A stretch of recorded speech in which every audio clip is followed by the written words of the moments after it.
Hi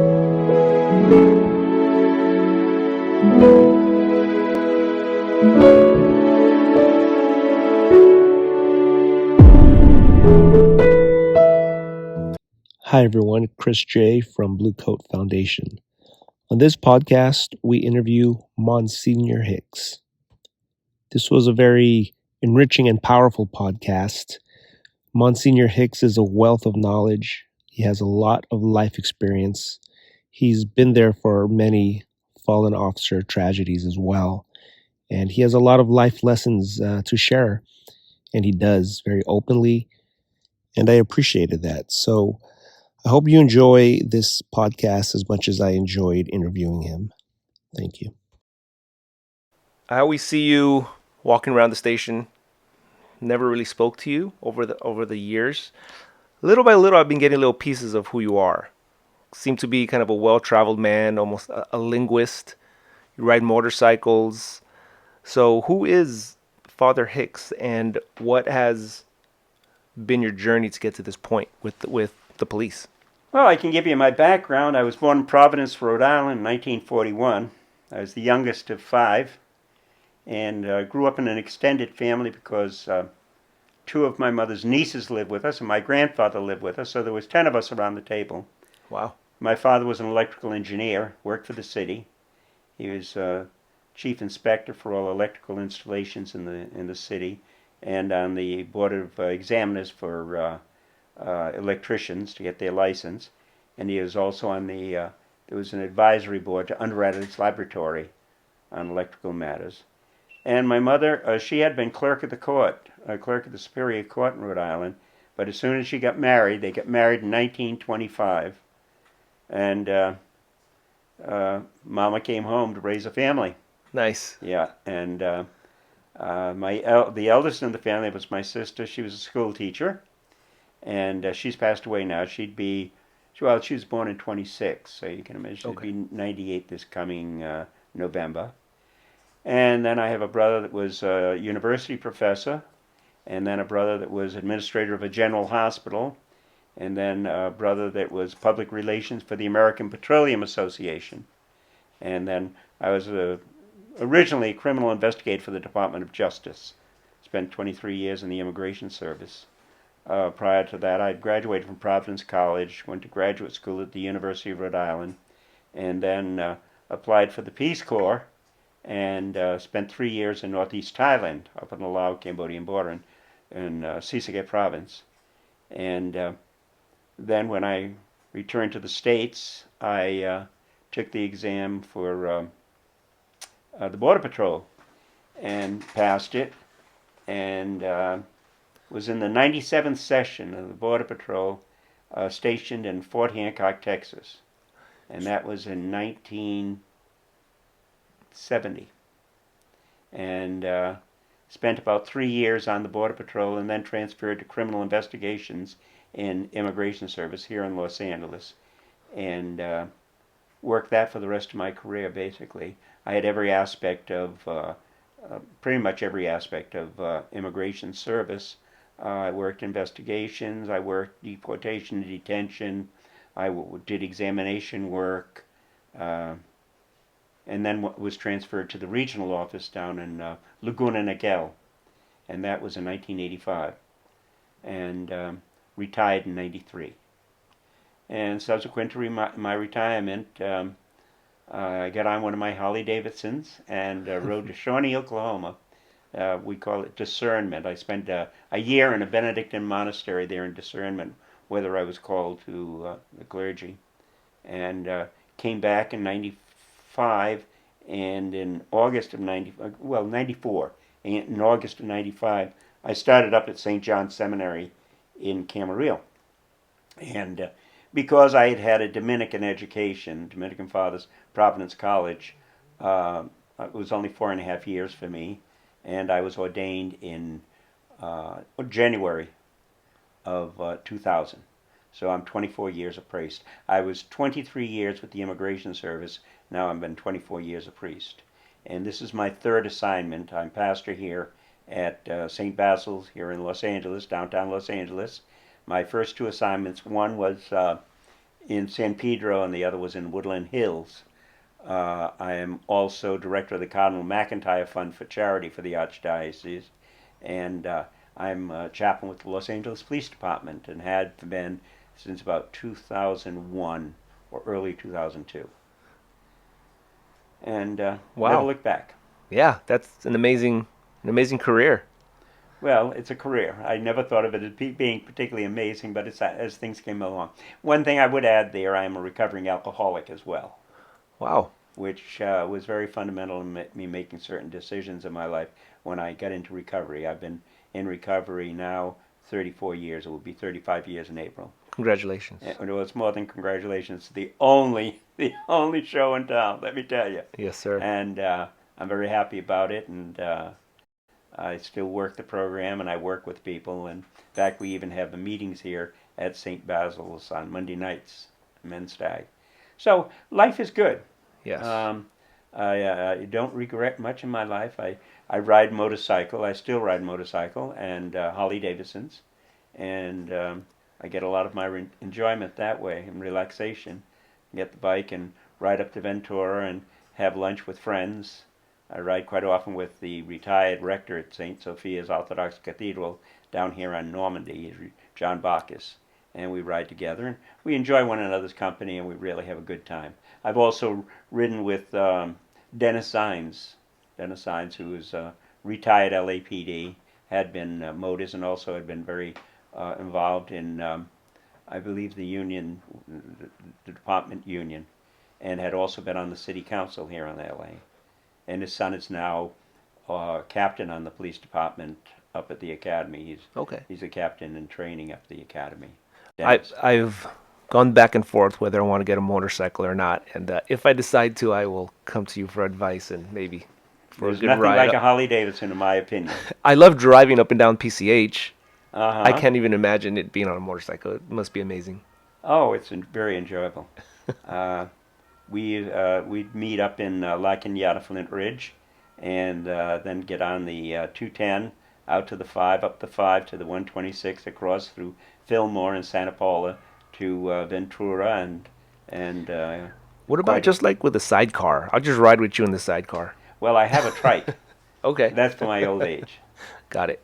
and it's very nice. It's a Harley Davidson trike, and the oldest bike I have is a 1933 VL Harley Davidson, and it's in show condition. Really? Harley Davidson, the museum back in Milwaukee, had borrowed it here about 4 or 5 years ago, back in 2019. They wanted to put in an exhibition there, and so they came and they picked it up. They don't rent it from you, they don't give you one, but they pay all the shipping and they insure it. And they insured it for $75,000. Nice. Is that the one that was on the CNN report? I think they showed you on one of your motorcycles. No, I was riding a V-Rod. Okay. Yeah, it's right downstairs here at the church. Oh, really? It's not something you want to take out because there's no replacement parts on that. I was about to ask if I could borrow it, but it's all right. Oh well, yeah, it's over 90 years old and it's still Wow. running, and That's amazing. but it's a beautiful bike Yeah. and very desirable. And from 1978 to just about 2021, I was with the Victor McLaglen motorcycle stunt and drill team. Yeah, you were showing me And, pictures. Stacked up 3 yes. humans high. Yes, and we used travel all over the country doing stunts, and it was founded by the actor originally back in 1935, and it was very enjoyable, and we used to practice on Saturdays and Sundays and get Nice. everything down, and no one ever got injured that I can recall, and as I said, I was there for close to 40 years, Nice. and it was a very enjoyable, didn't get into trouble, gave a more positive profile of motorcycling rather than Right. the 2% of the Right. Hells Angels or something. Understood. So the more I know about you, the more I talk to you, the more you start to unravel. Usually you are walking around the station, like I said, just with a very calm disposition. And, you're not in anybody's business. You see us running down the hallway, and you obviously have law enforcement background, so you know what's going on there. So as you visit stations, Olympic, what is your personal mission when you're there with us? My goal is to impress upon the officers that there's someone there that cares about them, that if they have any problems they want to discuss, that they problems that won't be related back to the department or the supervisory staff, things that are said in confidence. And I truly believe that police officers need that undivided support. Uh, I don't report back to anyone as far as what's going on in my relationship with the officers. I'll tell them, of course, that I did a funeral or I did a wedding or something of that sort, but no details of any of the conversations I have with any police officer. I know they have a job that is very demanding, very unappreciated, and a job that any support you can give, it's worthwhile, and that's why I do it. And we have a better community because of it, I believe, when we have police officers that realize or are aware that people are in their corner. Right. So your personal mission when you're there is to be there for the officers. Absolutely. And that is why the LAPD Chaplain Corps, of which there's about 46 members, is composed of officers or clergymen that are dedicated to the police officers, not to the community. That doesn't mean we ignore the community, but that is not where we're involved. We are involved with the police officers. Right. And there are other groups that are involved with the community and things of that sort, and councils and things of that sort. But the concerns of police officers is our primary and only concern. That's important. That's important. It's absolutely important. And one of the most important things we have to do is to build that belief that we're in their corner. We're not there to spy on them. We're not there to relate any situations. We're not there to embarrass them. We are there to make sure they feel more secure in going out in the field on a daily basis. And if they have family problems that they like to get us involved in, we will be available for it. If they have children to be baptized, we will do that. If they have marriages to be made, we will do that. If they have funerals, including it extends into the family as well. Right. I do funerals for parents and brothers and nephews and nieces of police officers, and we don't discriminate in any way as far as who we'll do them for. You know, I've noticed you've spoken at a roll call a few times, and you've said a prayer, but you don't. Well, you haven't. That I've noticed a couple of times. You haven't said the word prayer. You said, I want to give some words. We'll bow our heads. It's almost like a professional, neutral approach, knowing there are others and it of has other. to be. Yeah. It has to be. I'm not there proselytizing. I'm not there trying to make converts. I am there to support the officers, and I don't want to have anybody feel uncomfortable because I have prayed denominationally. That's not what I'm there for at all. And that is what we are dedicated to, and we are counseled on that by the Employee Assistant Unit, which is our I didn't know third that. organization. No, if we're going to do any type of public praying in our role as chaplain, we have to sign off that we will pray non-denominationally. And that's the only way it can be. Otherwise, you get people that might be proselytizing, preaching, trying to make a that's not what they're there for. I have to say that the prayers or the words that you've said in roll call have been very relevant and very powerful, and I'm like, wow, it's kind of had me perk up for sure. It's for the benefit of the officers, and we're not there to make any conversion or anything of that sort. We're there to impress upon the officers that there's someone in their quarter that wants to make sure they feel as secure as possible going out on the street. Has this approach been? Have you seen it been a positive thing for helping officers? I can't think of any other way to do it. To me, that has to be positive, because we have officers that are perhaps non-believers, and that makes no difference. These officers are going out there on a daily basis to protect the public, to protect me, protect my property, whatever it might be. And they're as vulnerable to being assaulted or injured or hurt, maybe even killed. God hope not. And so we're there for them, and unconditionally. Thank you for that. Thank you. Tell me about your opinion about the power of prayer or any spiritual or meditative equivalents for somebody in law enforcement, an officer? Well, there's a centering prayer. Now, I spent a year, as I said, in a Benedictine monastery, and they have, but this is a little bit more liturgical, they have Lectio Divina, they call it. And you can take any religious text. Doesn't have to be the Bible, it could be Quran or whatever that person's religious foundation is, and just read 3 or 4 lines, maybe 2 verses of the script, the Bible, if that's it.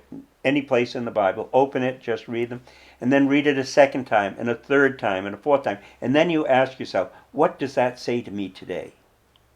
What word catches me? What is that trying to convey to me? And it can be very useful and very soothing, and it can give direction. And just to make sure that you know you're not alone, that there is, call it a higher power or things of that sort. Certainly in my program of recovery, with alcohol recovery, a higher power is critical. And I live by a higher power, knowing that I'm not in charge. I'm only an instrument. But I know I'm committed to the well-being and the safety and the security and balance of a police officer, because they go out there and they have the instrument of deadly force. They have the struggles they will see in a day or two, what some people might not see in a year or two, or if ever.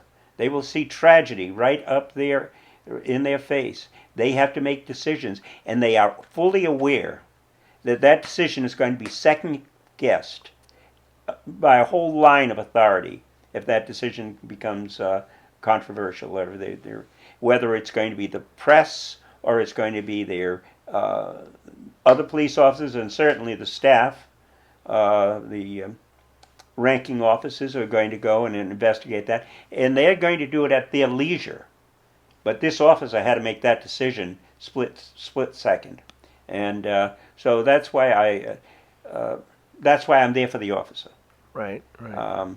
The department can take care of anything else, whatever that might be, but I am there for the officer and know that he has a impartial, but a person that is sympathetic to their role, and a person that maintains the privacy of our conversations. Understood. And it can be very, very, very useful to them. I know that. I've been called out also in situations I never would have thought I'd be called to. I remember one a number of years ago, and it was a police officer's daughter. She was 11 years old, and she had curvature of the spine, and they were going to try to put a rod in the spine, and they called me out, and when they got her to the hospital, they found out she had very serious cardiomyopathy, an enlarged heart, probably caused by the stooping over or the body being bent over like that. Mm-hmm. And so I talked to the family, and I blessed the little 11-year-old, and that was on a Monday, and I left. And on the following Wednesday, I got a call from the wellness sergeant, and it was Mary Kite, I think, at the time.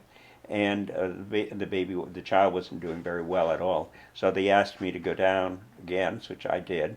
And the heart was beating very, very rapidly, 200 beats a minute at rest. And the doctor said I have to bring it down, that rate of heartbeat. And he gave her some medication that caused the heart to go irregular. And to make a long story short, she died 2 hours later.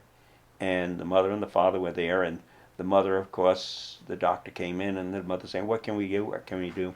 And he said, "You said you didn't want electricity paddles because there was no heart available. This had been so recently diagnosed." And she looks at me and says, "Father, what should I do?" And I'm saying to myself, well, I don't remember reading about this when I was going through the seminary. I never, and I said, that's a lot go. of pressure. Yeah, I let her go.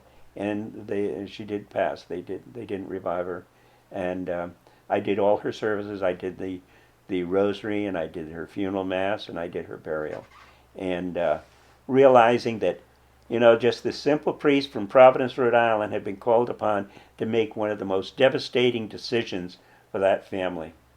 And it wasn't one that they second guessed me on. Uh, and it just gives you, it's very humbling, enormously humbling. And I understand that. And I understand all my relationships with the chaplain corps. It's very humbling. I'm not in charge. And that's the most important thing to remember. I've done a good number of the funerals for the service, and also I do anything else they request.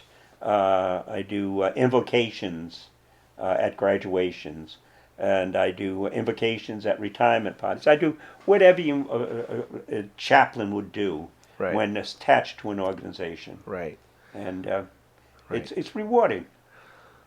That story you just told is a powerful one, It's and in the world we live in now, there's so much sadness and tragedy, and especially in law enforcement, it's constant sadness and tragedy, and we have to turn off that emotion to get work done. So when it comes to the age-old question of suffering, right, and the suffering we see every day that we are not fully empowered to help until the end, we just sometimes just got to go home and, as a part of survival, not think about it almost. And how healthy is that, how do right? you know? It's not very healthy, but it's a survival It's a technique. survival technique. Yeah. So, with your experience, what kind of advice would you give for a cop's emotional survival in the long term?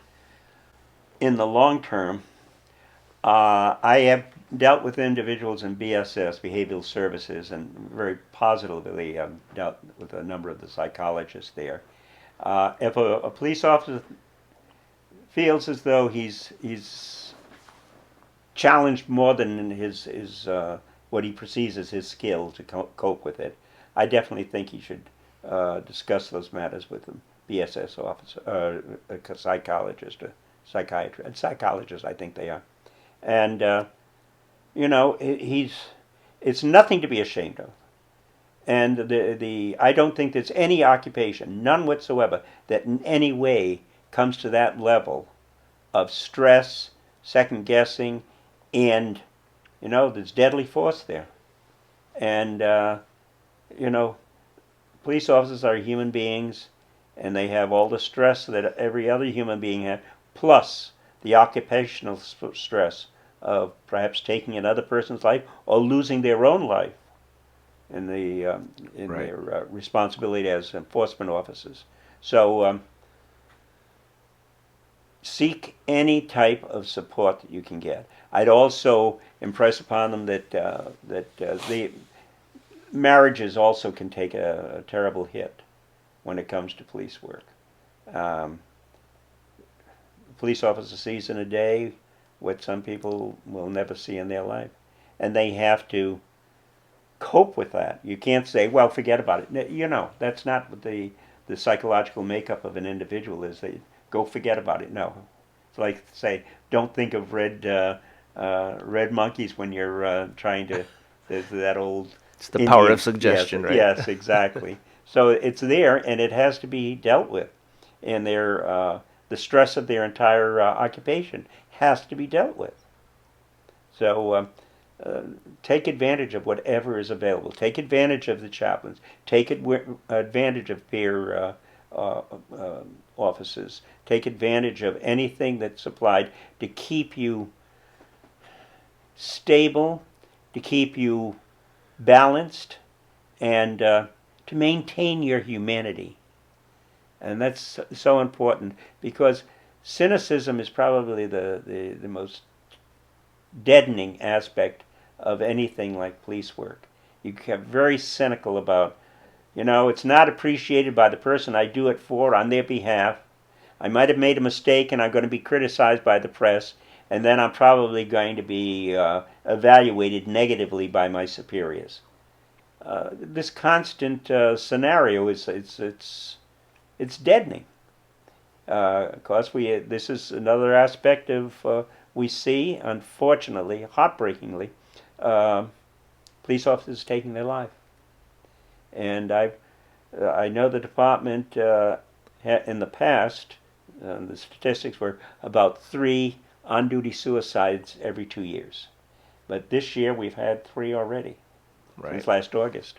Right. And I've been involved in each one of them in one fashion or another, whether I presided at the funeral or whatever might happen, counsel the family, whatever I was called upon to do. And it's heartbreaking. And I remember years ago, this little 7-year-old, the dad had shot himself in front of the family. And why did Daddy hurt himself? There's no, well, you could get into all sorts of verbiage about that, but well, what is a 7-year-old going to say? Right. But you just love them, and you love the family, and just hope that they'll be healing there. I'm sure there are officers who are starting to notice that maybe, the drinking is a bit much, and but they might not realize it's a problem. From somebody with experience and being sober, if you now could speak to you back then at your worst place, what would you tell that person? I was aware that I was drinking far too much, and I can remember I was carrying a gun every day that I was drinking far too much. I can remember when I'd get up in the morning, take a shower, I knew that I had too much to drink the night before, and I'd go, so. Well, it eventually comes to a point where that so just doesn't cover it. You have to acknowledge that it's out of control, and it will destroy you, destroy your career, destroy your family, and be a terrible burden on society because of your actions. Your actions, particularly in uniform with a gun, can be distorted by being alcohol dependent. You owe it to yourself, to your family, and to the community, and you're sworn oath. And they get help. And I know the policy, the department, I believe, is your first DUI, you write the letter of resignation. They offer you any opportunity to go and seek medical care. I went away for a month to a place in Rhode Island, and it worked for me. And I haven't had to have a drink in going on 35 years now. Mm-hmm. And I've carried the message as well to other people. And but it's a far more destructive when you're in positions of authority. Right. Because if you make a mistake there under the shadow of alcohol or any mind-altering drug, it's tragic for society, for you, and for your family, and everybody else involved. And another piece that I think would help too is, if that's you, tell your drinking buddies, hey guys, I need to slow down. Can you help me slow down? Let's go have a coffee or something. I think that's important. People will listen to each other, It's very interesting that you brought that up, because police officers, when in uniform, are very reluctant to share. But you get them. A few years ago, I don't know if they're still doing it. There was a motorcycle ride. It was a police motorcycle ride to Furnace Creek up in Death Valley from LA. And it was probably 70 retired or current police officers, mostly LAPD, and some chaplains like myself who rode. And we'd ride up to Furnace Creek, and we'd spend, maybe 4 or 5 days there. It was an excellent diversion. And all of a sudden, they weren't in uniform anymore. They're sitting around the swimming pool or something. Father, by the way, I have a friend that has a problem. Now, whether it was them but they would open up for that. Right. Because they were in a different setting. They felt safe. They didn't feel that, speaking to my lapel or something like that. Right. And hopefully it worked. But every individual is an individual when it comes to recovery. Some people, fortunately, I only had, I did it once, and it stuck. Other people might be 3 or 4 times. I had a priest that lived at the house here. He has since passed away, and he was Mr. Recovery because he worked for the Archdiocese, and he only worked with priests that had drinking problems, and that is Interesting. a problem in clergy, just like it is in a police department. It's the solitariness, if I might say, of the profession. And he had gone to 4 or 5 recovery facilities over a course of time, until finally one of the places said, "We don't want to see him back. He's depressing the staff." Wow. Because he'd leave, and he was the great hope. The great hope. He's really got it this time. 6 months later, he was back there, and it was very, very counterproductive for the staff that were trying to. All their great hopes were crumbling in front of them. Yeah. Because he finally did get sober. He was sober for 52, 55 years before Wow. and he carried that message. I lived with him here at the house for 17 years, and he sat next to me for breakfast, lunch, and dinner. And he was a great guy. I still miss him. I think your experience is very powerful and could be very helpful for officers, especially I'm always available for that. the ones in the trenches right now who are climbing out of a dark place, who maybe are not communicating that with anybody. They're smiling big on the outside, and they have maybe decided to stop drinking. And there's obviously a void there because that's something they look for comfort. So, coming from experience, if there's somebody in that position missing that void and trying to come out of darkness, what do you suggest they do? They lean on? Like, how can you draw power when you're in a place of kind of this void, Well, right? usually in the normal cycle of events, we do an intervention, and usually that's more than just one person. Usually it's 2 people who are in recovery, and determine that they really are addicted to alcohol. Some people, just because they drink daily does not make you. It's when it started interfering with how you carry on your life. Right. That's when it becomes dangerous. Some people can be binge drinkers. They might not drink. They might drink for 3 months a year, but they drink out of control. They're non-functional. They're as seriously dependent as anyone else who might drink on a daily basis to excess. So we talk to them, determine their story. You might say their story. Mm-hmm. What's their background, their family, what type of upbringing did they have? Was it intact or was it somewhat fragmented? What are the stresses that they're confronted with? And if we come to the determination, recommend that they get professional help. Right. Psychiatric, medical. And that may include, I know the department has used Betty Ford facility. Okay.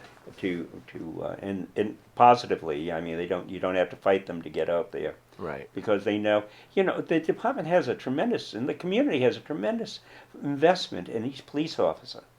The training and the background and everything else that goes involved in producing a functioning police officer on the street. There's an enormous investment. And it's in the best interest to protect your investment. You'd do it certainly if it was your jewelry store and you put in an alarm system. Right. But you have to do the same thing with police officers. You have to make sure that they are taken care of. And that isn't just giving them a decent salary, which they deserve, or supporting the family or something of that sort. That means their psychological well-being needs to be maintained and supported and encouraged and protected. So, and that's a duty and responsibility. And I think LAPD, to the best of my knowledge, I can't say that I'm completely conversant with what the department is doing, does provide resources for the police officer to. Yeah, I think we've been getting a lot better as the decades progress.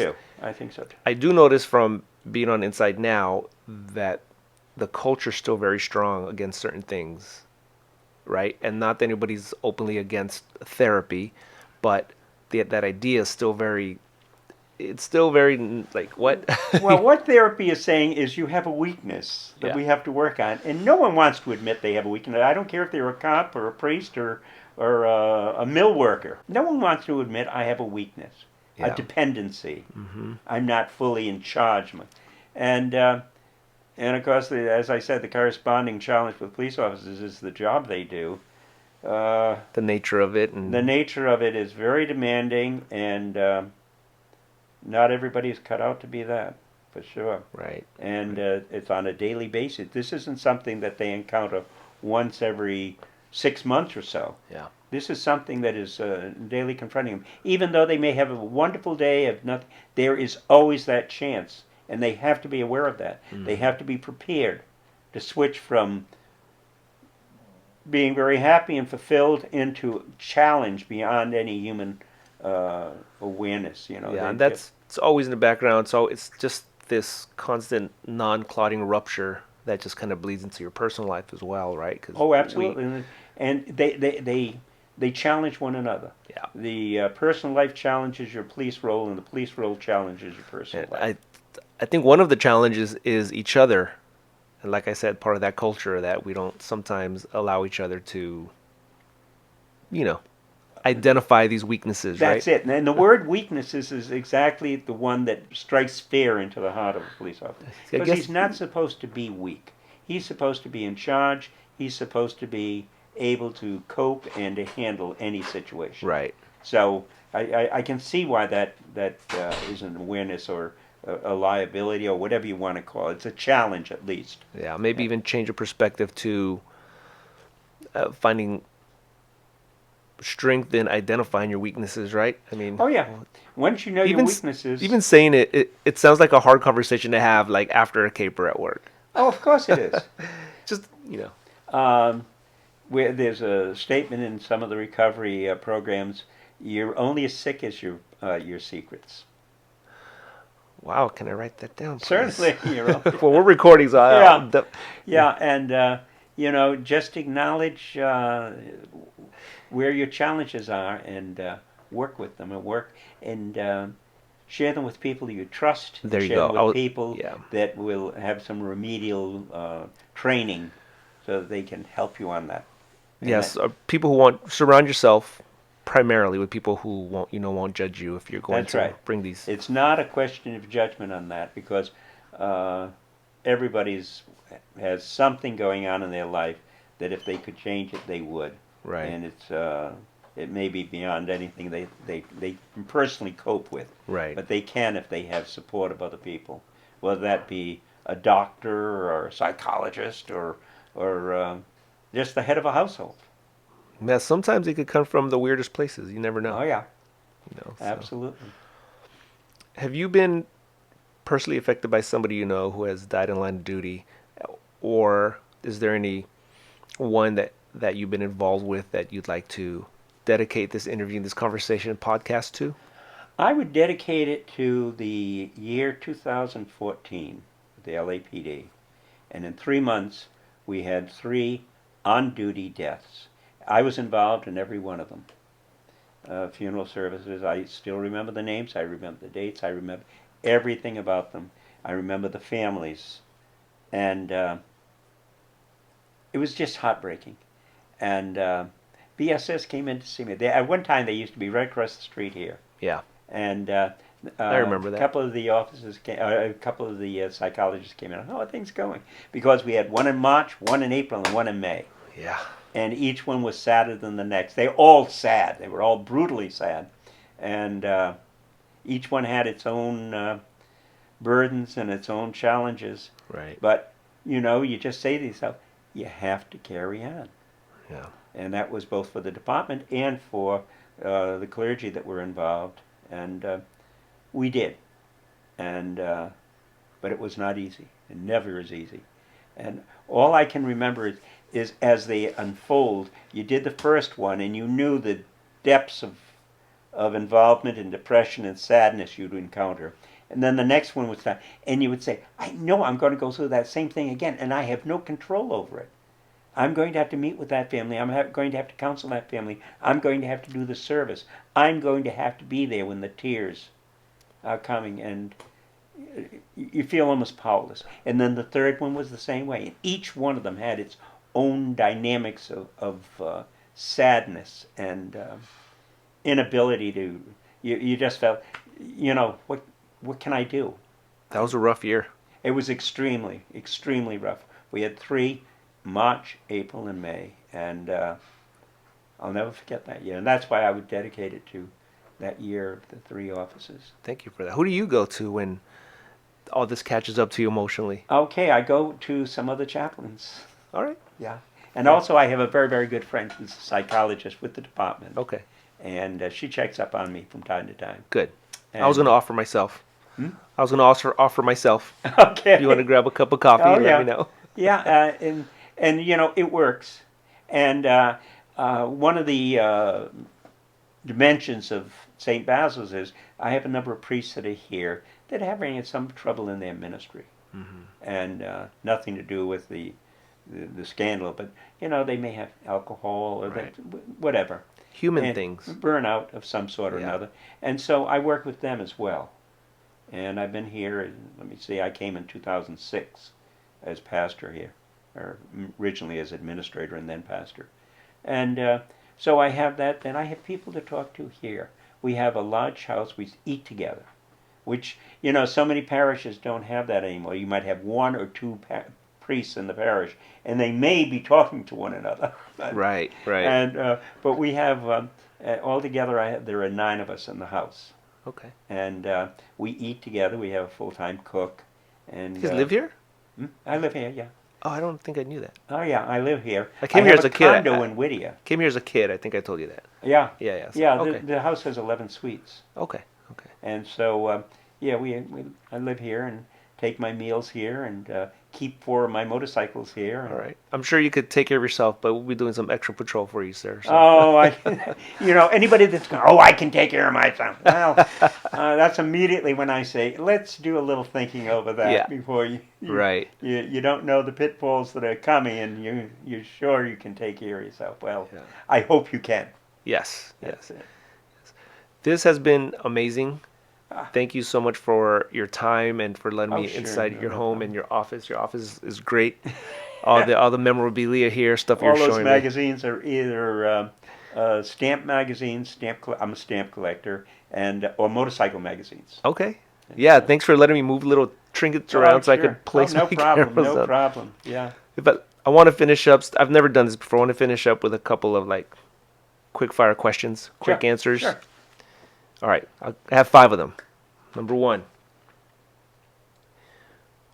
Give me your most inspirational song. The Rose. The Rose. Top 3 favorite sports teams. Boston Red Sox, the Dodgers, and Providence College basketball team. There you go. Shout out. What is the best medicine? Crying or laughter?